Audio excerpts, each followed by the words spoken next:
menye Kristoto nenye Kristoto mienye Kristoto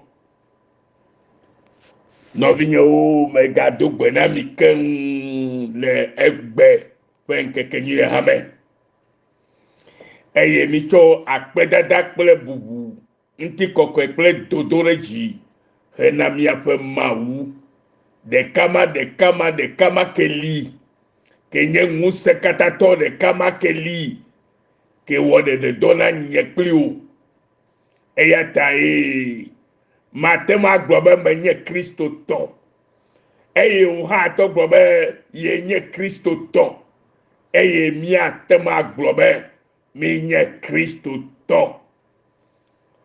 Anye Kristotɔ la enye nu si ke dze ame enye nu nyui aɖe kpɔ ale si Kristotɔ nyenye nyo ɖo kpɔ ale si Kristotɔ nyenye nyo la anye Kristotɔ la enye nu nyui aɖe ŋutɔ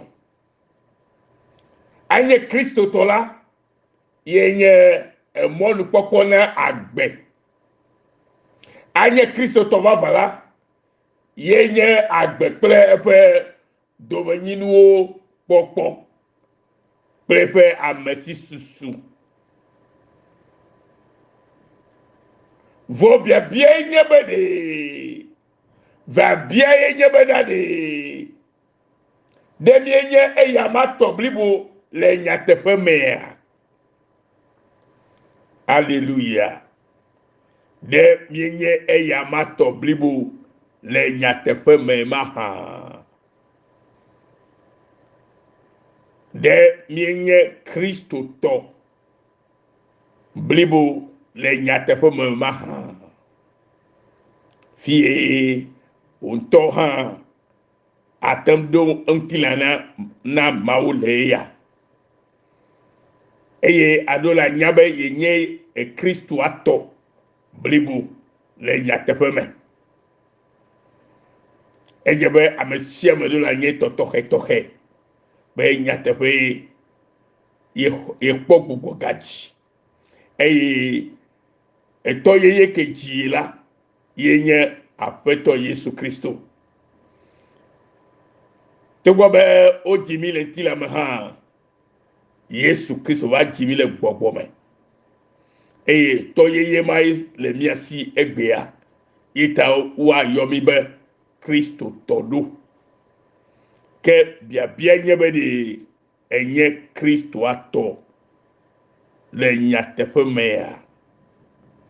Nɔvinye nu siawoe le vevie na nye kpli wo. Metɔ gɔme gblɔ be menye Kristotɔ. Enye Kristotɔ, menye Kristotɔ, wonye Kristotɔ, eye miawo katã mi nye Kristotɔ. Abaleke ye wole nu na ame sia ame, eye wole gbɔgblɔ me egbe ene, eye du geɖewo yɔ ɖo ko be wonye Kristo du, wonye Kristo du wogblɔ, gake ɖe biabia nye be wonye Kristotɔwoa, Kristotɔwo nye nyateƒea. Eya le vevie be mia dometɔ ɖe sia ɖe naɖo ŋuti na Aƒetɔ ƒe gbɔgbɔa. Alléluia. Ne mi yi ɖe Biblia mea, le ŋɔŋlɔ kɔkɔea mea, eye mi xlẽ nu le Efesotɔwo ƒe agbalẽ etame 9:25 mea. Abeleke miato le French bemebe. C'est pourquoi renoncez au mensonge et que chacun de vous parle selon la vérité à son prochain, car nous sommes membres les uns des autres. C'est pourquoi renoncez au mensonge et que chacun de vous parle selon la vérité à son prochain, car nous sommes membres les uns des autres. Éphésiens chapitre 4, 25. Hallelujah. Noviens. Et bien après, vous regardez la Bible là, et y a un petit, nous cantio. Nous si que taille au globe, et y a un petit doigt.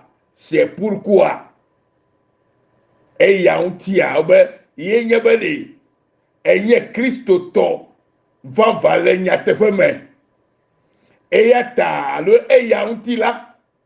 Mais de avacho kakadi, et y a messiame. Na gloria te fe na eravi ela bena unti no mienye na mia no vinye minye tilu na mia no ke mi tosi Kristo tola mi tosi enka unti no na mia no miele mia no me ela be tole kape dio mi tozu e ne o le alelde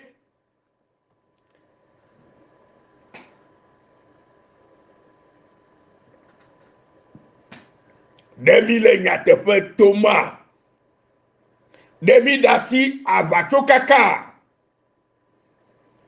Hallelujah. No vi loloto elle veut vie ben ye plomia nya enya siawo ela ben le gbogbon ben ye Kristo to ye enya te to via ola ke vai bobo no afide me po va gbo anu hale o me po va gbo anu hale o alo le ye Kristo to vo ye gare me gadana la pa le nonomodo me le vide di diro me la ke me po ye Kristo ato hade o ejebe à la 30e.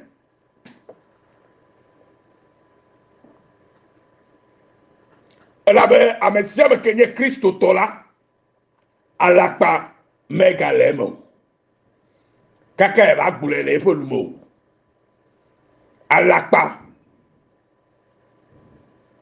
megadamo elabe anukuadi nyatepe to mi tosu Yesu nye emola nyatepe ga agbela yeta agbela sunya silo yeta gobe anye Kristo tola yenye emolu popo na agbe anye Kristo to vavala yenye agbe ple epe to menyinu popo ple amesi susu Bible agbona mi nyere be nusike jebe mi awo abe Kristo to enela yenye be na mi adasi avachukaka magakpo enofele mi apa gbemekeo to nya tefe ne havi ne hanye Kristo to kwa akwo nya tefe ya ne hanye Kristo to kwa gabale nya gbelebe enye Kristo to lema ne to nya tefe ne yo kwa atukwa kele nya we no via hanye Kristo to vole atonya tefe ne ko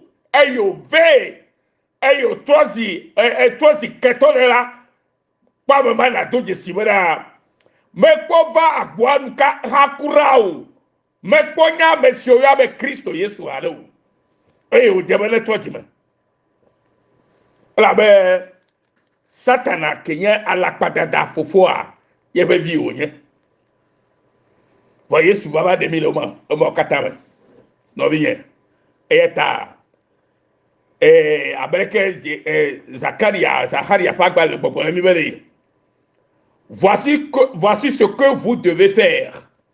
Dites la vérité chacun à son prochain.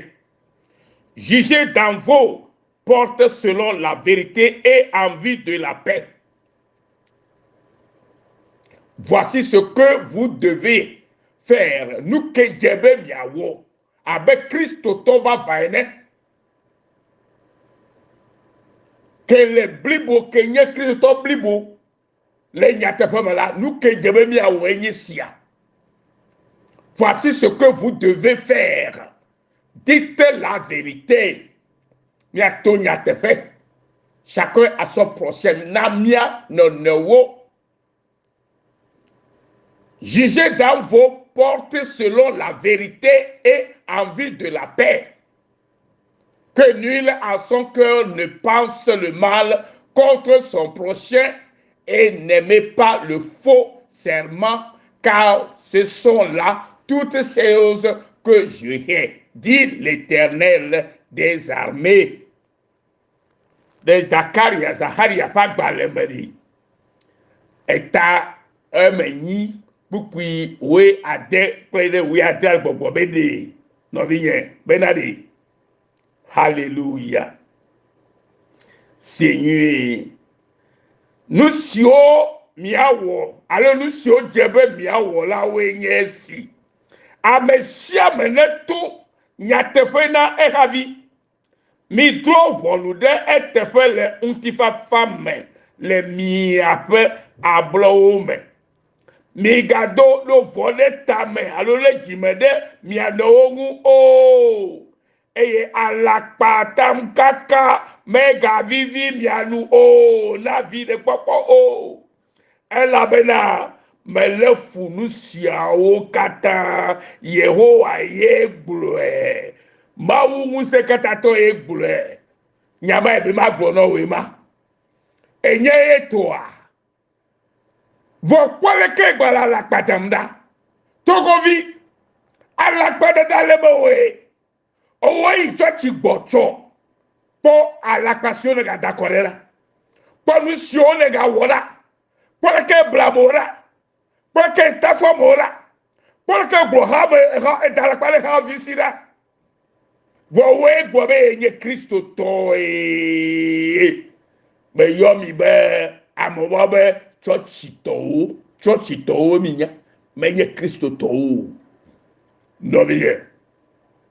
Mao ti be awon de la gbeme na wa fila vo ne ye be nye tori ala patata maka na gbeme no gbede apo e yata trole chime ne na ho Kristo ne alakpa pe keke la manoa one huila pleke e ye maga ne po gbelewo nyate fetoto anonu sianme nyate fe matoa ye le pomo gbamegbeya nyateƒe matoa ye le du gbamegbeya nyateƒe matoa ye na be togo vio gbale fu kpemegbeya nyateƒe matoa ye na be enuwo le gbegble de dzi le miaƒe dua me eya ta mi na be miato nyateƒe leke nua la menya me kume kɔkɔ ƒe nya yo gblɔ leke tutu le ɖo ke ye nyateƒe matrɔ nyateƒe wo metrɔ ne gbe ɖe o eya ta nye be miato nyateƒe enye pastor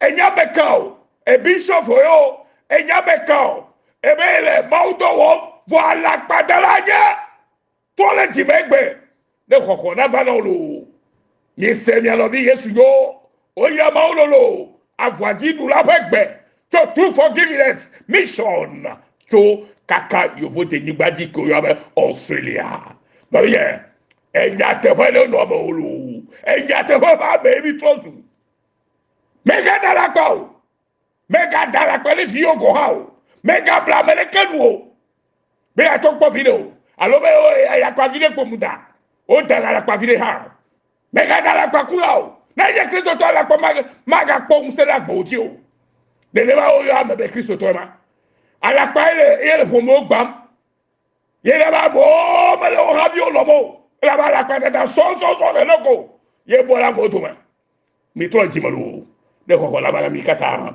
Yesu Kristo ko ko amen.